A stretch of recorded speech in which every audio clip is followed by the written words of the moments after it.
हर हर महादेव। ओम नमः शिवाय। जय शिव शंभू। भगवान भोलेनाथ की कृपा आप सभी पर बनी रहे। दोस्तों, आज कामिका एकादशी की हार्दिक शुभकामनाएं आप सभी को। आज सावन मास के कृष्ण पक्ष की कामिका एकादशी की 52 बेला है। एक ऐसा दिन जब स्वयं श्री हरि अपने भक्तों के समीप आते हैं। लेकिन इससे पहले कि हम इस पावन व्रत की कथा में प्रवेश करें, आइए पहले सुनते हैं एक ऐसे सच्चे भक्त की कथा जिसने अपने निष्कलंक श्रद्धा से भगवान को स्वयं प्रकट होने पर विवश कर दिया। भगवान जानते हैं कि मेरा यह भक्त निर्मल है, ये इसे कोई छल कपट नहीं है, तो मैं ऐसे में वह अपने भक्त भोले भाले भक्त की रक्षा भक्ति की सहायता जरूर करने आते हैं। आज की कहानी एक ऐसे ही भोले भाले भक्त की कहानी है। भक्त धनवान जी का जन्म मुंबई के पास में एक गांव में हुआ था और वे एक जाट घराने से संबंधित थे। धनवान जी के माता पिता कृषि और पशुपालन करके अपना जीवन बिताया करते थे और उनके पास धन का बहुत अभाव था। ऐसे ही धन्ना बड़ा हुआ, उसे उसे भी पशु चराने में काम में लगा दिया गया। अब वह हर दिन अपने पशुओं को चराने के लिए जंगल में जाया करता था। गांव के बाहर ही कच्चे तालाब के पास एक ठाकुर जी का मंदिर था, जिसमें बहुत सारी ठाकुर जी की मूर्तियां रखी हुई थी। लोग हर दिन वहां आकर श्रद्धा से माथा टेकते और कुछ भेंट दक्षिणा अर्पित किया करते थे। धन्ना पंडित जी को ठाकुरों की पूजा करते, स्नान करवाते और फिर घंटियों को बजवाते रोज देखा करता था। अल्प बुद्धि का होने के कारण वह कुछ भी समझ नहीं पाता था। एक दिन धन्ना के मन में आया कि चलो देखते हैं कि यह सब क्या होता है। फिर उसने एक दिन मंदिर में जाकर पंडित जी से पूछा, पंडित जी, आप हर दिन मूर्तियों के आगे बैठकर क्या करते हो?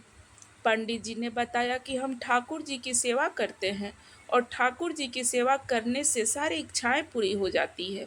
धन्ना ने सुना तो कहा, पंडित जी, एक काम कीजिए, यह ठाकुर जी मुझे दे दीजिए। भोले भाले धन्ना ने सोचा कि उनका परिवार बहुत गरीब है, मैं गरीबी में जीवन बिताया है, शायद ठाकुर जी उनकी भी गरीबी दूर कर दे। इसी प्रकार सोचते हुए उसने पंडित जी से कई बार ठाकुर जी को लेने की जिद करने लगा। पंडित जी ने देखा तो सोचा कि यह बालक ऐसे नहीं मानेगा, तो उस बालक से छुटकारा पाने के लिए पंडित जी ने कपड़े में बांधकर एक पत्थर को लपेट कर दे दिया। घर जाकर धन्ना ने पत्थर को ही ठाकुर जी समझकर उन्हें बड़े प्यार से स्नान कराया करता था और फिर भोग लगाने के लिए कह लगाया करता था। धन्ना ने देखा कि अ, ठाकुर जी तो भोग ग्रहण ही नहीं कर रहे, तो वह उनसे बार बार प्रार्थना करने लगा। धन्ना ने ठाकुर जी से आगे कसम खा ली कि ठाकुर जी, अगर आप नहीं खाएंगे तो मैं भी भूखा ही रहूंगा। मासूम धन्ना की यह जिद देखकर भगवान प्रकट हो गए और उनके द्वार रखी गई लस्सी और रोटी का भोग लगा लिया। इस तरह धन्ना ने अपनी भोलेपन से पूजा करने और साफ मन से पत्थर में ही भगवान को पा लिया। कुछ समय बीतने के बाद धन्ना को एक दिन लगा कि उसके माता पिता बूढ़े हो रहे हैं। वह अकेले नवयुवक था। उसे ख्याल आया कि ठाकुर जी की पूजा करके उन्हें प्रसन्न करके सब कुछ पाया जा सकता है, तो उसे यह भी जरूर करना होगा ताकि उनके घर की गरीबी दूर हो जाए और उनके घर में सुख आ जाए। ऐसा ही सोचकर वह एक बार फिर से ठाकुर जी के मंदिर में पंडित जी के पास गया और पंडित जी से ठाकुर जी को पाने की जिद करने लगा।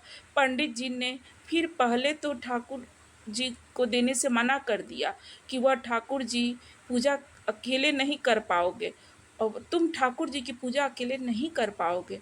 और पंडित जी ने यह भी कहा कि दूसरा, तुम अनपढ़ हो। तीसरा यह कि ठाकुर जी तो मंदिर के बिना कहीं नहीं रहते, इसीलिए वह तुम्हारे घर जाकर प्रसन्न नहीं रहेंगे।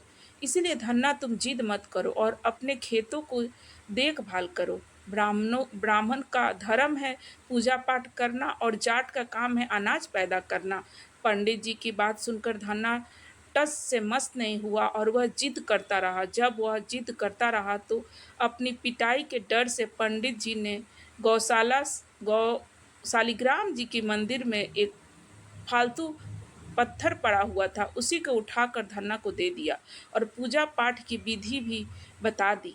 ठाकुर जी को पाकर पूरी रात धन्ना को नींद नहीं आई। बेचैनी में करवटें बदलता रहा। पूरी रात सोचता रहा कि वह ठाकुर जी को ले तो आया, अब ठाकुर जी को कैसे प्रसन्न करेगा और उसने क्या-क्या करेगा जो सुबह वो भगवान प्रसन्न हो जाएँगे। सुबह उठकर पहले नहाने के बाद उसने ठाकुर जी को स्नान कराया, भक्ति भाव से बैठकर लस्सी बनाई, मक्खन निकाला और फिर रोटी पकाई और एक बर्तन में रखकर ठाकुर जी से प्रार्थना करने लगा, हे प्रभु आप भोग लगा लो, मुझ गरीब के पास तो यह रोटी, लस्सी और मक्खन ही मिलेगा।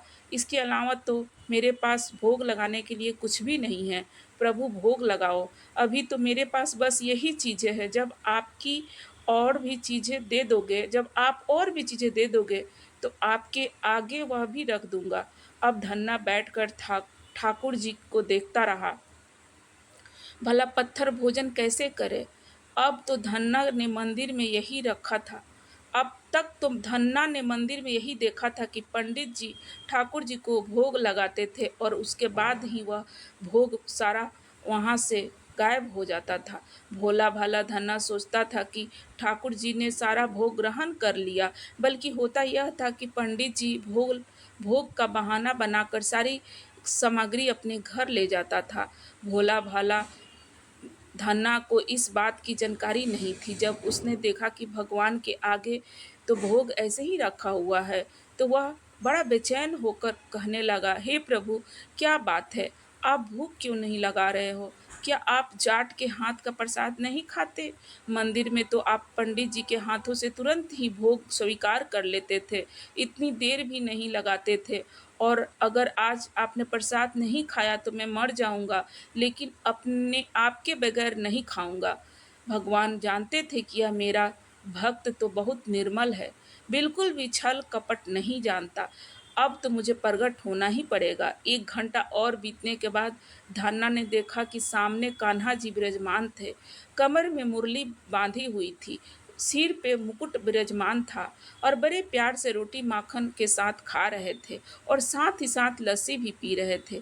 भोजन ग्रहण करने के बाद भगवान बोले, धन्ना जो इच्छा है मांग लो, मैं तुम पर बहुत प्रसन्न हूँ। धन्ना ने हाथ जोड़कर भगवान से प्रार्थना की, हे प्रभु जो आपकी भक्ति करते हैं, आप तो उनके सारे काम सँवार देते हैं। मुझे गेहूँ, दाल और घी भी दे दीजिए, मैं खुश हो जाऊँगा और अगर और भी अधिक देना चाहते हो तो जूता, कपड़े, स स 7 तरह के अनाज, गाय, भैंस सवारी करने के लिए घोड़ी और घर की देखभाल करने के लिए एक सुंदर नारी भी मुझे दे दो। धन्ना ने यह वचन सुनकर भगवान हँस पड़े। धन्ना के यह वचन सुनकर भगवान हँस पड़े और बोले, यह सारी चीज़ें तुम्हें मिल जाएगी। भगवान बोले, और कुछ चाहिए तो बताओ। भगवान ने धन्ना से क भगवान से धन्ना कहने लगा, हे प्रभु मैं जब भी आपको याद किया करूँ बस आप मुझे अपने दर्शन दे दिया कीजिए। अगर मुझे किसी बात की ज़रूरत होगी तो ज़रूर बताऊँगा। तथास्तु कहकर भगवान ने उत्तर दे दिया। फिर धन्ना बोला, प्रभु आज से यह धन्ना आपका आजीवन सेवक हुआ। इसके अलावा मैं अब अपने जीवन पर किसी और का नाम नहीं लूँगा। धन्ना यह सारी वस्तुएँ पाकर खुशी से पागल हो गया। उसने आँखें बंद कर ली और जब आँखें खोली तो देखा भगवान तो वहाँ पर थे ही नहीं और बल्कि वहाँ पर एक पत्थर के वो शालिग्राम पड़े हुए थे जिनकी पूजा वह हर दिन करता था। उसने बर्तन में बचा हुआ प्रसाद खुद खाया और प्रसाद खाते ही उसे तीनों लोकों का ज्ञान हो गया। भगवान के दर्शनों के कुछ ही दिन बाद धन्ना के घर में सारी खुशियाँ आ गई। उसका एक अमीर घराने में विवाह हो गया। उसकी बिना कोई भूमि पर भी सफल लहराने लगा। उसने जो भी चीज़ भगवान से माँगी थी वह सब कुछ मिल गया। इसी तरह से भगवान पर विश्वास रखकर बिना छल कपट किए, मन में कोई द्वेष की भावना रखे बिना अगर कोई भक्त भक्ति की जाए तो भगवान बिना कुछ मांगे भी बहुत कुछ दे देते हैं। भगवान जानते हैं कि उनके भक्त को कब क्या और कितना देना है। सभी प्रेम से बोलिए भगवान हरि की जय, धन्ना जाट की जय। आइए अब सुनते हैं कामिका एकादशी व्रत की दिव्य कथा। हस्तिनापुर की राजसभा आज भी एक बार दिव्य अलौकिक से प्रकाशित थी। चारों ओर सुबासित पवन बह रही थी, आकाश में स्मरणीय किरणें लहर रही थी और महल की गलियों में मधुर वीणा की ध्वनि गूंज रही थी। महाराजा युधिष्ठिर सिंहासन पर विराजमान थे, मन ही मन में कृष्ण की प्रतीक्षा में लीन थे।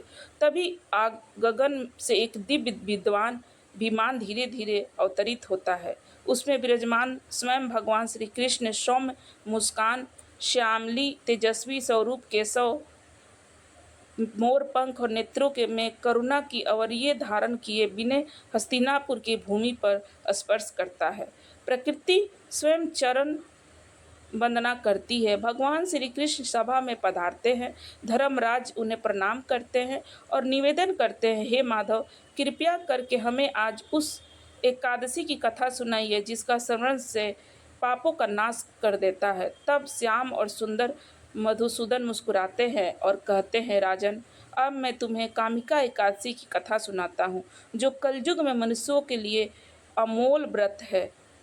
कलयुग के इस समय में जब मनुष्य पापों में अनजाने ही उलझा रहता है, जब हृदय में अशांति और क्लेश और कर्म में उलझा होती है, ऐसे समय में कामिका एकादशी वह दिव्य ज्योति है जो मन को पवित्र करती है, समस्त पापों को हरती है और भगवान कृष्ण कृपा को सहज बना देती है। जो श्रद्धा से इस कथा को सुनता है, उसके हृदय में भक्ति का बीज पनपता है और धीरे धीरे वह भक्त भगवत संयोग की ओर अग्रसर हो जाता है। तो आइए प्रिय श्रोताओं, अब हम को स्थिर करे और मन को स्थिर करे और नेत्रों को बंद करे और कल्पना करे उस दिव्य सभा की, जहाँ भगवान श्री कृष्ण स्वयं व्रत की महिमा का वर्णन कर रहे हैं, जहाँ हर शब्द में मुक्ति का मंत्र है और हर कथा में भक्ति की वर्षा है। सभी प्रेम से बोलिए श्री कृष्ण भगवान की जय, कामिका एकादशी की जय। एक बार धर्मराज युधिष्ठिर ने भगवान श्री कृष्ण से पूछा, हे गोविंद वासुदेव, आपको नमस्कार है।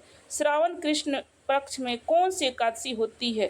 अब कृपया करके उसकी वर्णन कीजिए। तब भगवान श्री कृष्ण बोले, राजन सुनो, मैं तुम्हें एक पाप नाशक उपासक सुनाता हूँ, जिसे पूर्ण समय में ब्रह्मा जी ने नारद जी से पूछने पर कहा था।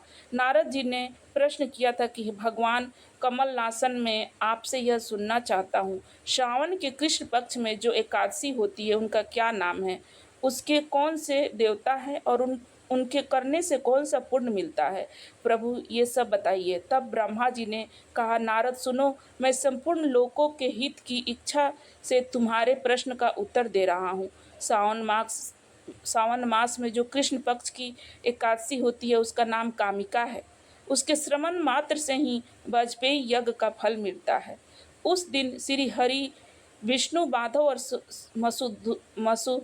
मधुसूदन आदि नामों से भगवान का पूजन किया जाता है। भगवान श्री कृष्ण के पूजन से जो फल मिलता है वह गंगा, काशी, नैनीसार तथा पुष्पक नदी से भी सुलभ नहीं है। सिंह राशि के बृहस्पति होने पर तथा व्यक्तिपात और दंग युग में गोदावरी स्नान करने से जिस फल की प्राप्ति होती है, वही फल भगवान श्री कृष्ण के पूजा से भी ही मिलता है।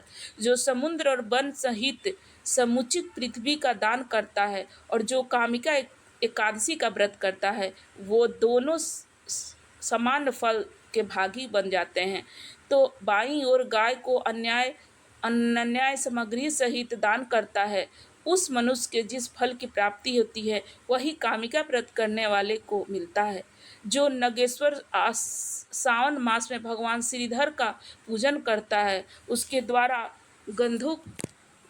गंधर्वों को और नागों सहित संपूर्ण देवताओं की पूजा करता है। अतः पाप भेरुई मनुष्यों को यथाशक्ति पूरा प्रयास करके कामिका एकादशी के दिन श्री हरि का पूजन करना चाहिए। जो पाप रूपी शंख पंख से भरे हुए संसार समुद्र में डूब रहे हैं, उनका उद्धार करने के लिए कामिका का व्रत सबसे उत्तम है। अध्यान अध्यात्म विद्या परापर पुरुषों को जिस फल की प्राप्ति होती है, उससे बहुत अधिक फल कामिका व्रत का सेवन करने वालों को मिलता है। कामिका एकादशी व्रत करने वाले मनुष्य रात्रि में जागरण करके ना तो कभी भयानक यमराज का दर्शन करता है और ना ही कभी दुर्गति में पड़ता है। लाल मणि मोती विदुर और मूंगे आदि से पूजित होकर भी भगवान विष्णु वैसे संतुष्ट नहीं होते जैसे तुलसी दल से पूजित होने पर होते हैं, जिनसे तुलसी की मंजरियों से भी केशव का पूजन कर लेना है, उसके जन्म भर का पाप निश्चय ही नष्ट हो जाता है। जो दर्शन करने पर सारे पाप समुद्र का नाश कर देती है, स्पर्श करने पर शरीर को पवित्र बनाती है, प्रणाम करने पर रोगों का विनाश करती है, जल में घींचने पर यमराज को भी भय पहुंचाती है, आरोपी करने पर भगवान श्री कृष्ण के समीप ले जाती है और भगवान के चरणों में चढ़ाने पर मोक्ष स्वरूपी फल प्रदान करती है। उस तुलसी देवी को नमस्कार है। जो मनुष्य एकादशी को दीप दान करता है, उसके पुण्यों की संख्या चंद्रगुप्त महाराज भी नहीं जानते। एकादशी के दिन भगवान श्री कृष्ण के सम्मुख जिसका दीपक जलता है, उसके पितर स्वयं स्वर्ग लोक में स्थिर होकर अमृत पान से तृप्त होते हैं। घी अथवा तिल के तेल से भगवान के समीप दीपक जलाकर मनुष्य देह त्यागने के बाद करोड़ों दीपों से पूजित होकर स्वर्ग लोक में जाता है। भगवान श्री कृष्ण कहते हैं, हे युधिष्ठिर, यहाँ तुम्हारे सामने मैंने कामिका एकादशी महिमा का व्रत का वर्णन किया है। कामिका सब पापों को हरने वाला है, अतः मनुष्यों को इसका व्रत अवश्य करना चाहिए। यह स्वर्ग लोक तथा पाप महान पुण्य फल दायक करने वाला व्रत है। जो मनुष्य श्रद्धा के साथ इसका महत्व स्मरण करता है, वह सब पापों से मुक्त होकर श्री विष्णु लोक में जाता है। अब सुनिए कामिका एकादशी की एक और धार्मिक ग्रंथों के अनुसार कलांग कथा। एक गांव में एक बहुत ही बलशाली क्षत्रिय रहता था।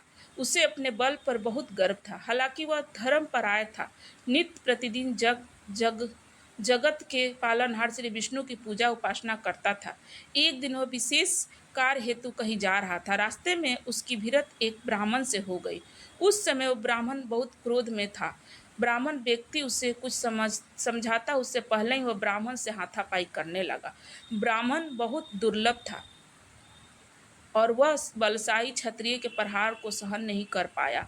इसके चलते तुरंत ही ब्राह्मण की मृत्यु हो गई। यह देखकर बलशाली क्षत्रिय सकते में आ गया। अब वह प्रायश्चित करने लगा। उसे अपनी गलती का एहसास हुआ कि उसने बल के दम पर निर्बल ब्राह्मण की हत्या कर दी है।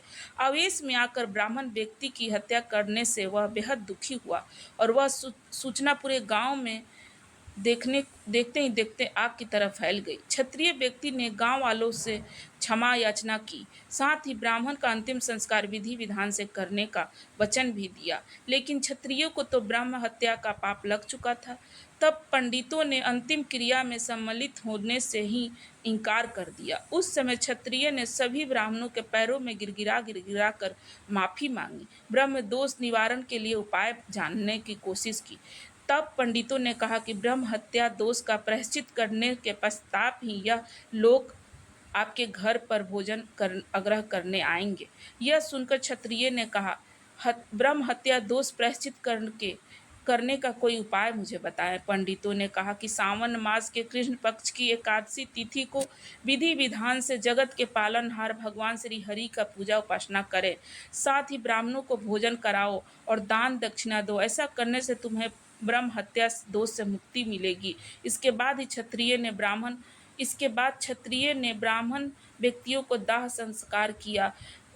का दाह संस्कार किया। ब्राह्मणों के वचन अनुसार सावन मास के कामिका एकादशी तिथि पर क्षत्रिय ने विधि विधान से भगवान विष्णु की पूजा उपासना की, साथ ही ब्राह्मणों को भोजन कराया, यथासंभव दान दक्षिणा दी। उसी रात्रि क्षत्रिय ने अपने सपने में भगवान विष्णु आकर बोले कि मैं तुम्हारी भक्ति से प्रसन्न हूँ, आज के दिन तुम विधि विधान से मेरी पूजा की है, इस व्रत के पुण्य प्रताप से तुम्हें ब्रह्म दोष हत्या से मुक्ति मिल जाएगी।